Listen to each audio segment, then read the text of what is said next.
Hello, this is HTUC and welcome back to another Lumion Legacy HTC video, and in today's video we're going to be talking about Hoganosh Atomic.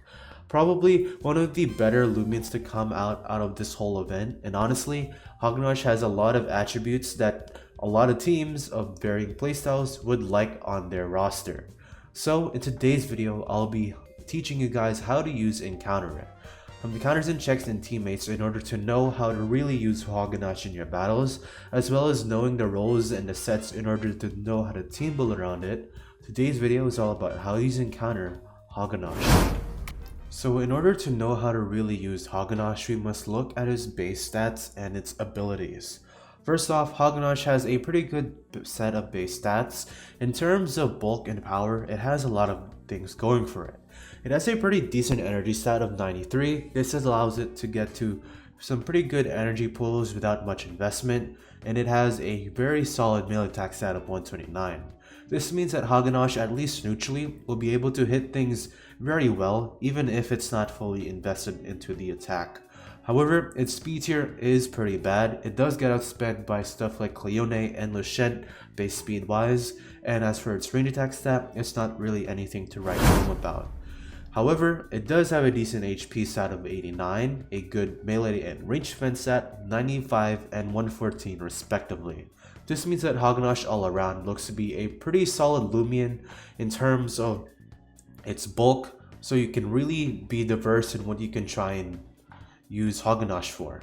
Hoganosh looks like to be a pretty solid melee attacker while also having the potential to set up pretty well thanks to its defenses, and because of its ranged defense, it can be a pretty good ranged wall when it needs to.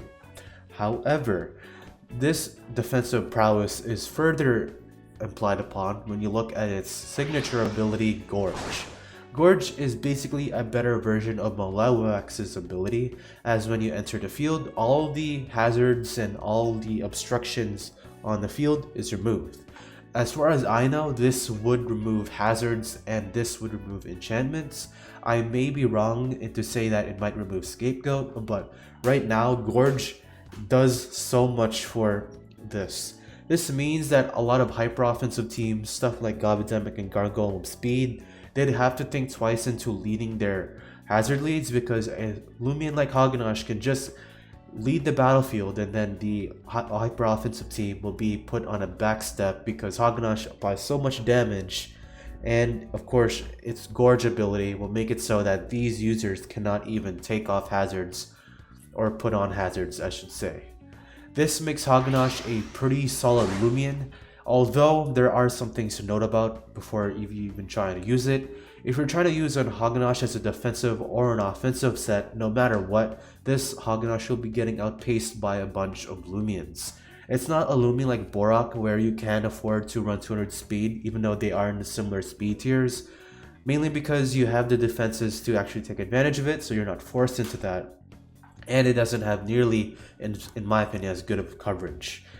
And this speed tier makes it so you get outsped by a lot of offensive Lumions and some walls, like I said earlier.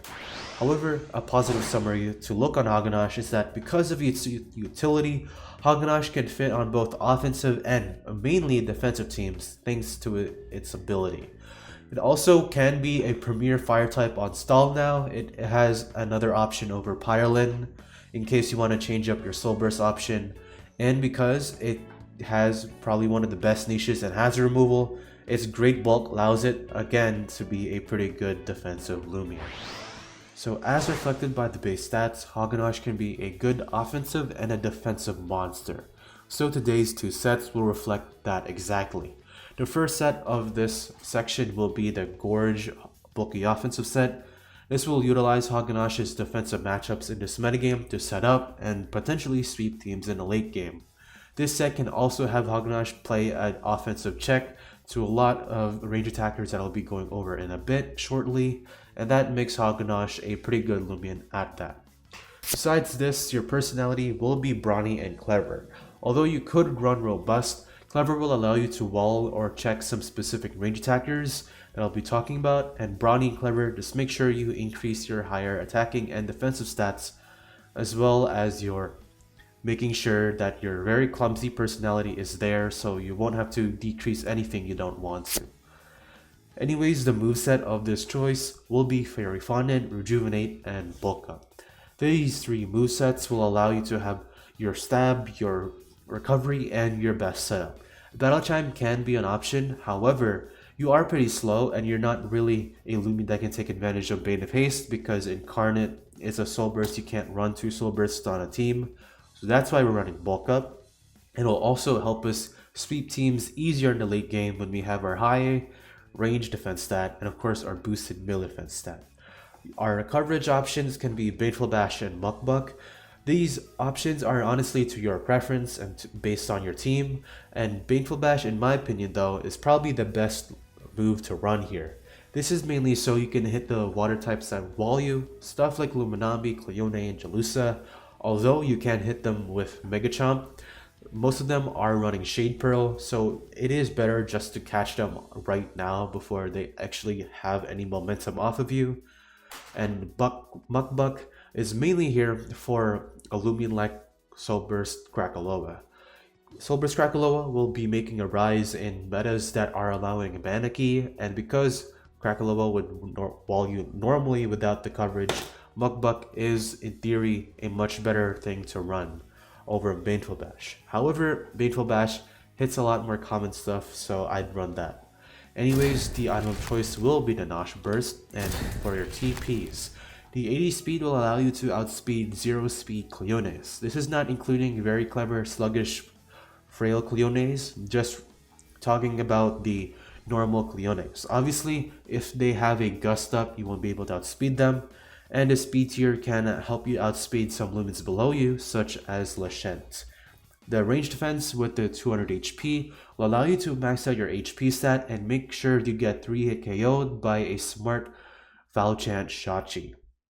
Even though Shachis might be running very smart or they might be paired up with hazards, it's just good to have this range defense investment here, especially when we're not going to be sacrificing too much. And then as for our melee attack, it's going to be our leftovers with 192. This will allow us to max out our attacking stat as much as possible while not sacrificing anything else for damage. Now onto our second set. This set will utilize Hoganosh's defensive typing of Pure Fire and will be able to play in more of a defensive role than the last set onto teams. You saw the last set get 3 KO'd by Lumis like Shachi, and now it can be even more tankier with the personality said later. This personality will be robust and clever. This will allow Hoganosh to get as much mixed defenses as possible. The reason why we are not going something like very clever is one, you have some good robust matchups such as Hunder, so you might as well have the personality for that. And then your speed tier is pretty competitive, so there is a reason to have nothing like sluggish or something like that. As for the moveset, it is going to be the same as last time. Baneful Bash is simply here just to hit the water types. Nothing really to talk about much.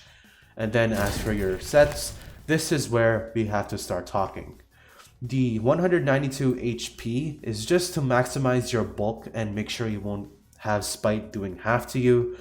Because Chironics might be unbanned in some tournaments and then future Spite users that might rise, like Sinogar, due to the offensive metagame, Spite might be a common move again, so it is understandable to prep for that move also. As for your defenses, 168 range defense is to take Goggles, Nemesis, Dark Surge very well from a 3-shot. Even though they have Jetstream, Nemesis is a strong Lumion, and because Dark being the objectively better stab, most Nemesis users will be clicking Dark Surge first, will allow you to have the jump on that.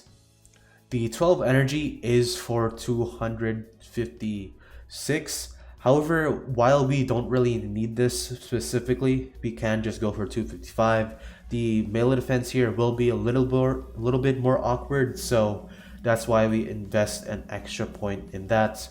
And the 80 melee defense are technically leftovers. However, it does have a 25% chance of a Banaki with Brawny and Berserk gloves with Rogue Assault to a 25% chance to KO you.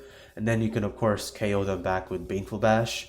And then Tatab and Hunter also 3-shot you with gloves or without. And as for the 48 speed here, it will be able to outspeed 12 speed Lashents. So on paper, Hoganosh, at least offensively and defensively, is kind of hard to kill, mainly because of its bulk up being able to increase its melee defense to high levels, as well as its range defense being pretty high. Hoganosh can deal a lot of damage as well as being pretty hard to take down once it gets going. So the best ways to deal with Hoganosh, in my opinion, are Earth type or Air type revenge killers.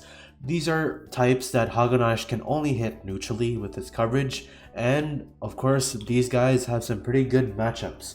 Specifically Behemoth, while Behemoth won't be able to swap in every single time, it does have the Earth coverage to hit it super effectively, and its defenses is pretty high melee defense wise to hit this super effectively.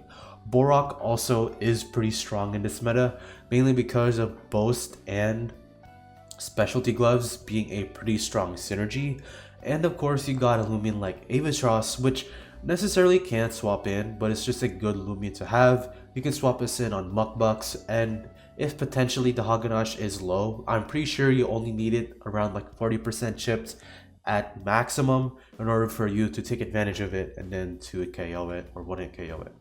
Otherwise, hard stops to this are very robust. Setamars, I know it's a very forgotten name, but Setamars can rise because of this. However, it is the most niche option out of all of this. Obsidian being another pretty solid Lumion just because of the meta right now. Something needs to be checking all those strong melee attackers, and Obsidian, at least on paper and with predictions, can do that job. And as said earlier, Lava Fiend is a good answer. However, you will have to make sure you have to scout for Baneful Bash or Mukbuk, and then Harvesect being a catch-all, being able to wall any type of set. It will have to be very robust or briny robust with bulk up and health amulet in order to actually do it, because Life Force is pretty bad as a downside, but overall Harvesect can still do that job pretty well. Now, these guys are mostly pretty melee defensive, and onto some teammates that I'd suggest. So first off, offensive ones. In my opinion, some bulky offensive cores that I'd particularly try and look for are Lumions like Namare. Namare, at least when it comes up against melee attackers that would wall Hoganosh, it has a pretty good matchup against them. Stuff like Setamars, Obsidian, Lava Fiend.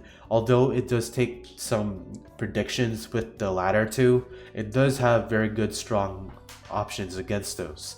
And Namare being a pretty good pivoter, all things considered, can help enable Hoganosh and more importantly, Baneki. Baneki can help stop Namare swap-ins, those mainly being Iguana and Elephage, and Baneki overall is just a pretty solid plant type. If you do not want to run Baneki, then using other plant types like Tatab is also pretty nice. Nevermare, as inconsistent as it is a decent plant type to run. And Namare can also be replaced by any sort of offensive water or light type that can deal with this ones said before. Some things that come to mind is mainly Jalusa, but that is just me. Anyways, one that's more focused on its defensive set is going to be a stall core. Yeah, I'm going to make this short and sweet for you guys. Hoganosh would like to be paired up with Lumions that have hazard removal, hazard control, and of course pivoting, as well as having good meta matchups. These, for example, can be Lumions like Luminami, Elephage, or Plasmoth alongside Gargolem Defense and Lashent. Gargolem Defense, Lashent, and Hoganosh is pretty reminiscent of more specifically Silber's Krakaloa cores. Hoganosh, of course, does not play as similar as a role as Silber's Krakaloa, however, it can still play a role as a fire type. And then this only thing this stall core is missing is checks and counters to Lumions like Baneki that obviously are probably going to be breaking these stall cores with ease. I did say Plasmoth or Elephage, mainly because people don't really have the time to look for an SA Elephage. And Plasma can be a pretty niche Pestilence Tamp user that can just take advantage of a lot of offensive Lumens that normally would not have the coverage to hit it super effectively and then just start steamrolling there. Hoganosh looks to be probably one of the more creative Lumens you can really try and run. It being a fire type with a decent defensive typing as well as pretty good base stats, and god dang that ability, Hoganosh can play a pretty versatile role in a lot of teams. Obviously, this might be very leaning towards defensive and stall teams. However, because of Hoganosh's sweeping prowess that it can do because of its defenses, Hoganosh can be a good threat offensively and defensively. And in my opinion, that is probably the best thing you'd ever want from a defensive slow Lumion like this. In my opinion, this might be a good Lumion, but we're just gonna have to wait and see as the meta progresses. This is Cotton Stoops signing off to remind you guys that Zulong is still a dumpster fire.